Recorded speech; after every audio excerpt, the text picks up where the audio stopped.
To pay off the loans, they were forced to ignore laws that protected their environment, to lower wages, and to cut back on their education and on their health care. They were also forced to privatize and sell off their resources to crooked corporations like Enron. Lord Wakeham, the director of N.M. Rothschild & Sons, was on the audit committee of Enron and cooked the books and sucked billions from pension funds and investors before declaring bankruptcy. When poor nations were unable to pay their loans, they were given new loans to pay off the old loans. But these so-called bailout loans weren't about bailing out the poor.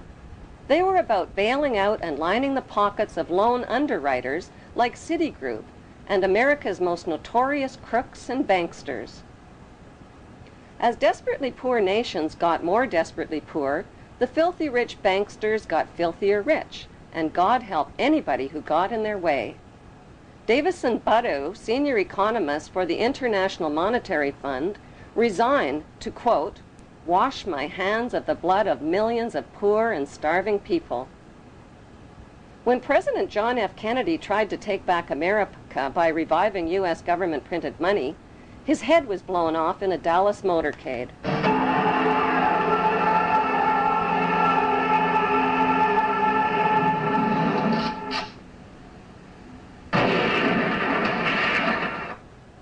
When his son planned to expose the ugly truth about his father's assassination, his small plane plunged into the ocean, killing all on board.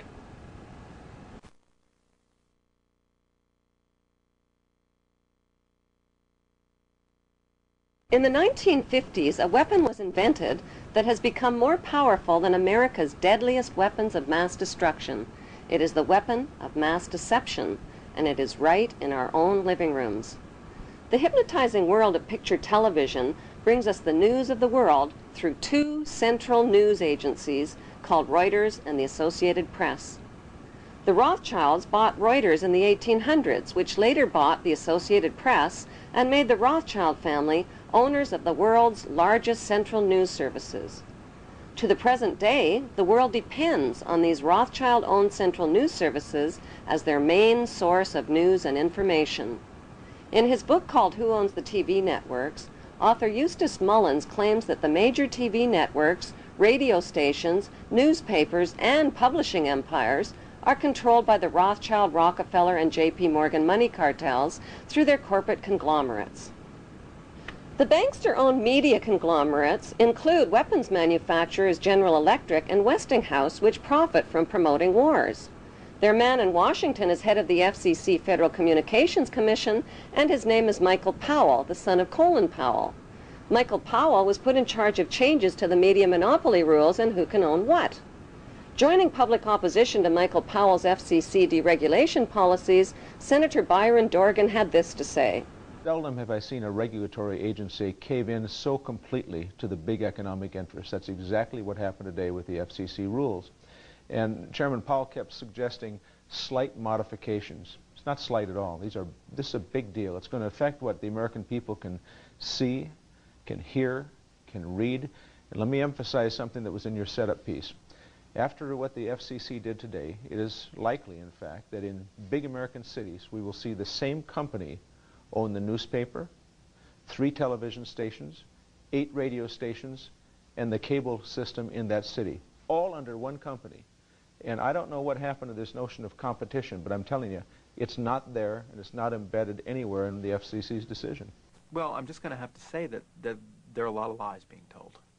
In his new book, Brock says the key to the success of the right-wing media is opinion, predicated on a raft of distortions, misrepresentations, and outright lies presented to the readers and viewers as fact.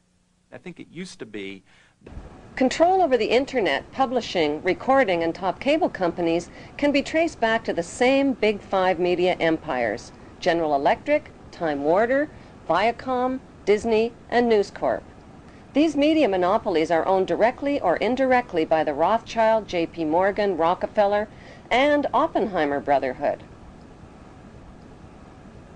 Yes, there are now more stations and more media voices, but they're all coming from the same ventriloquist, says Senator Dorgan.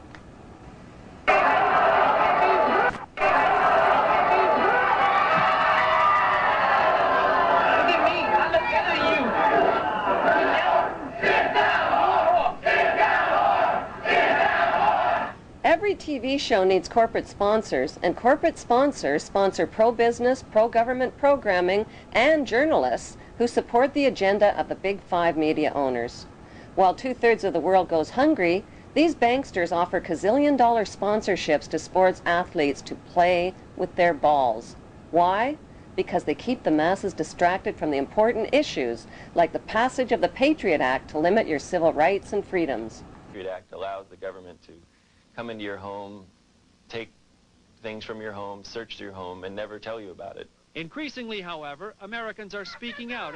The media and banking monopolists now have the power to make or break political leaders around the globe. Why haven't the networks made a TV movie of the week about how the Bush family made their family fortune? The movie could be called The Awful Truth, starring George W.'s great-grandfather, Samuel P. Bush, whose Buckeye Steel Castings Company supplies parts for Edward Harriman's railroads, who in turn provides rail shipments for John D. Rockefeller's Standard Oil, who in turn gets monopoly financing from the Rothschilds. The movie could be made into a TV series starring Samuel's son, Prescott Bush, as the managing director of a Nazi steel manufacturing plant in Poland called Silesian Consolidated Steel. In episode 1, Prescott Bush forwards American financing to his German partner Fritz Thyssen through the Union Banking Corporation in New York. Fritz Thyssen arranges a contract with Nazi Germany's IG Farben Company for free Jewish slave labor in Bush's steel manufacturing plant at the Auschwitz concentration camp. Episode 2 shows Skull and Bonesman Prescott Bush and Averell Harriman getting caught under Trading with the Enemy Act, as the U.S. government moves in and seizes all of their shares in Union Banking Corporation.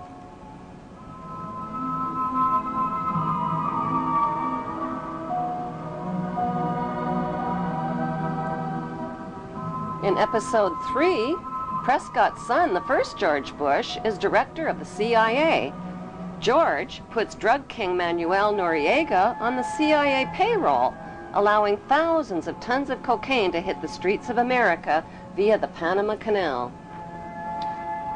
In episode 4, George's son, the second George Bush, becomes partners with Osama bin Laden's older brother, Salem bin Laden, in a Texas oil company called Arbusto Energy.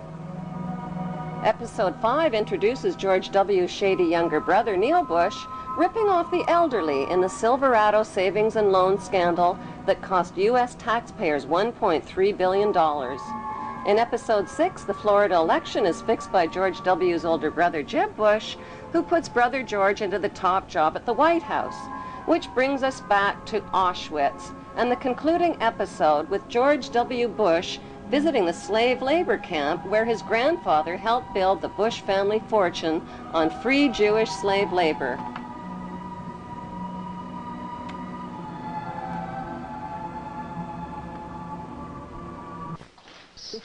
These sites are a sobering reminder of the power of evil and the need for people to resist evil.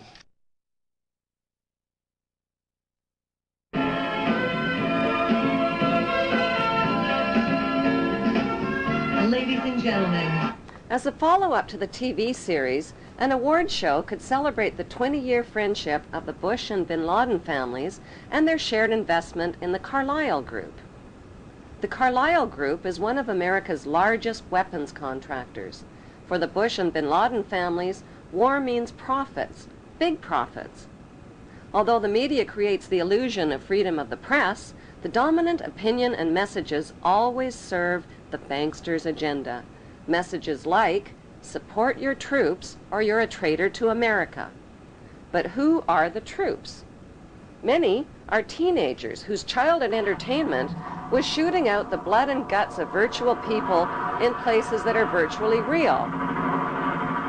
Now they're blowing up real people in places that are really real, like schools, hospitals, and villages filled with families and children.